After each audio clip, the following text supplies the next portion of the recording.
So you may have gathered today we have a sort of theme of prophets and curmudgeons, and people are sometimes a bit of a bother to other people and to society in general.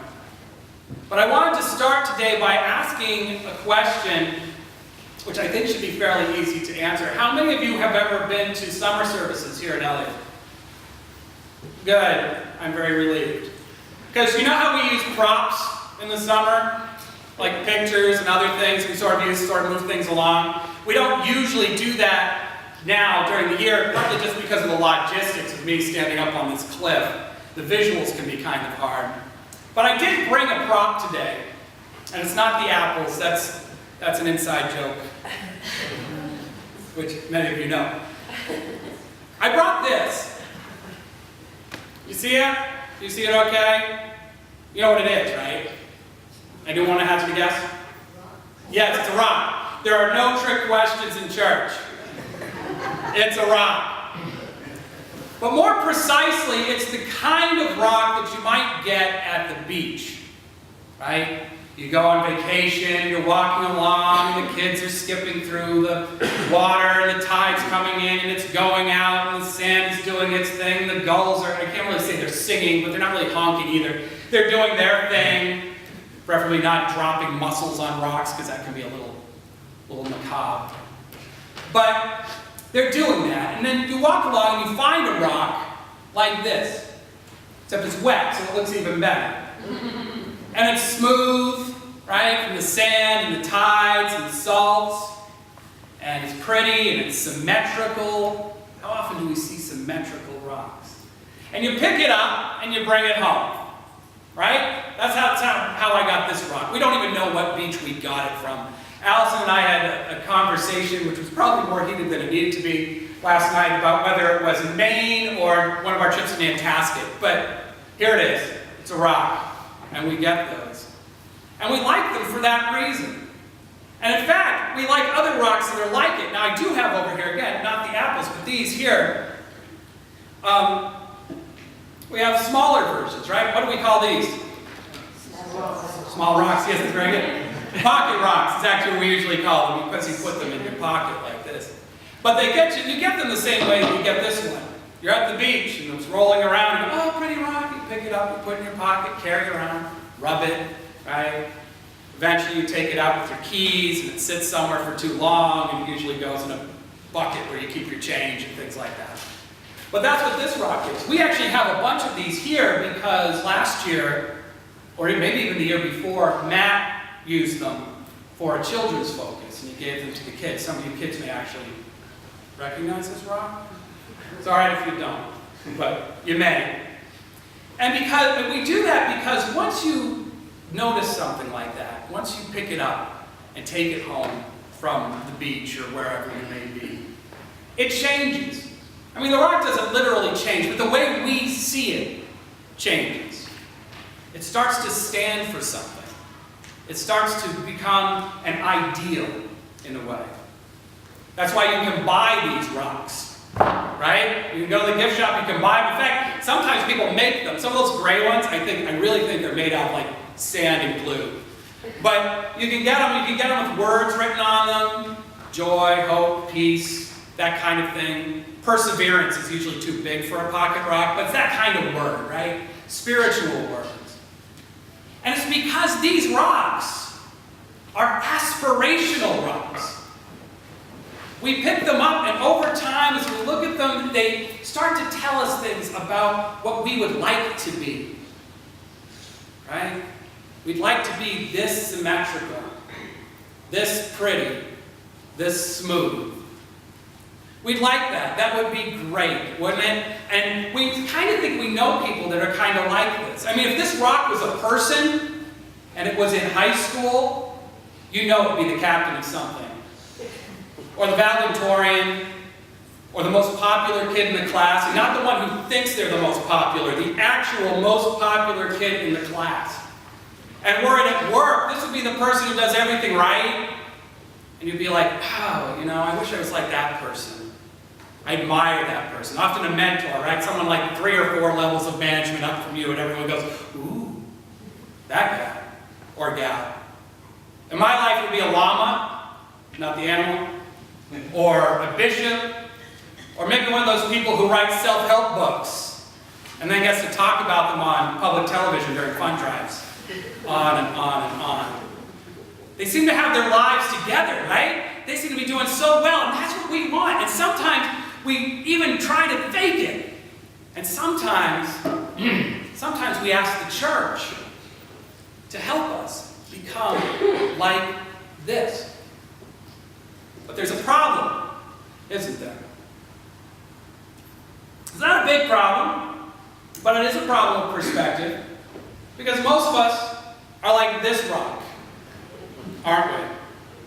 This rock doesn't look like that rock at all. This rock, in fact, I don't know if you can see it, but it's broken. You can actually see where there was something here, and they were knocked off, and they weren't knocked off cleanly.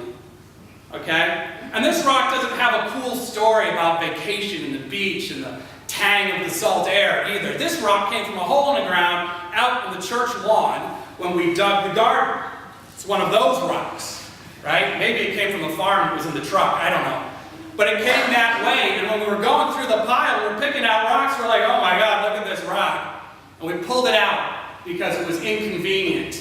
It was a bother. It was a problem to be solved, and we took it and we threw it up against the foundation of the church where you can find a pile of rocks which have sat there for about 2 years until I needed a sermon illustration. But here it is. It's also dirty.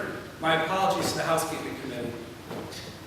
But we're kind of like this rock. And we sometimes feel bad about that.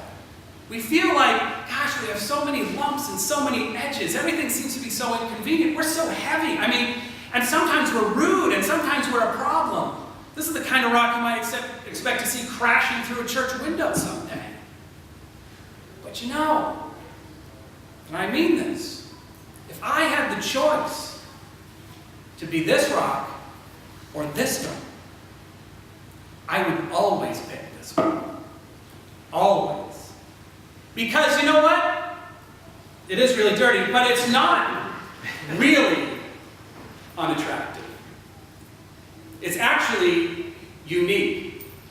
It reflects the diversity of any community and really any person. We celebrate this.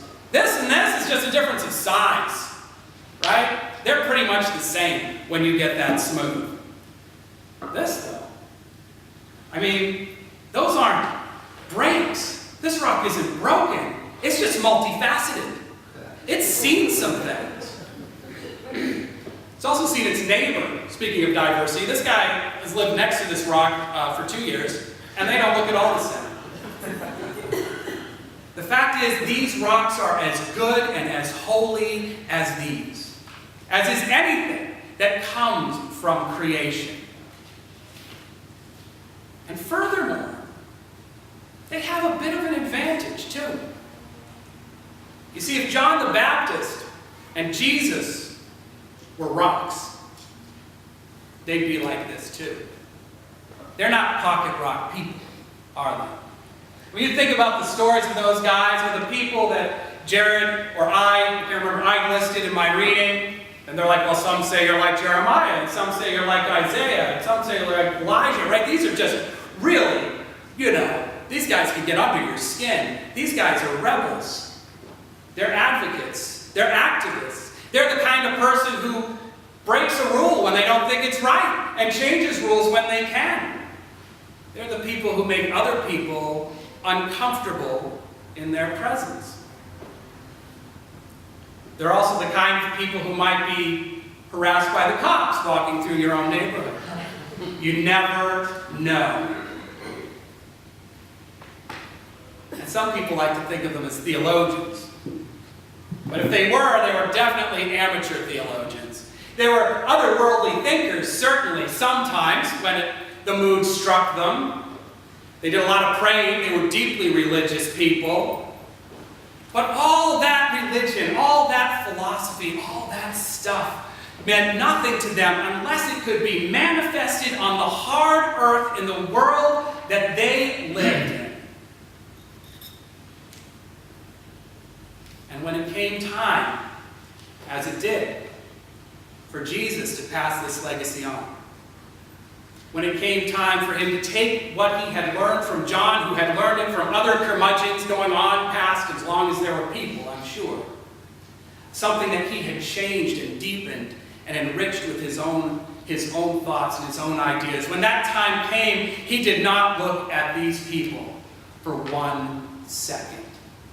He was not interested in the pretty people or the symmetrical people or the smooth people or the polite people. Those weren't his people. He yelled at them.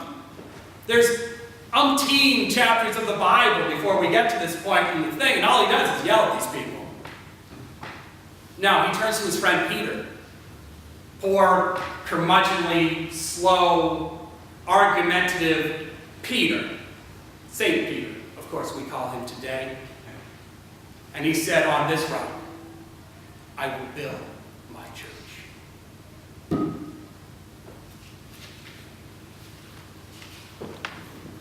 I'm not going to.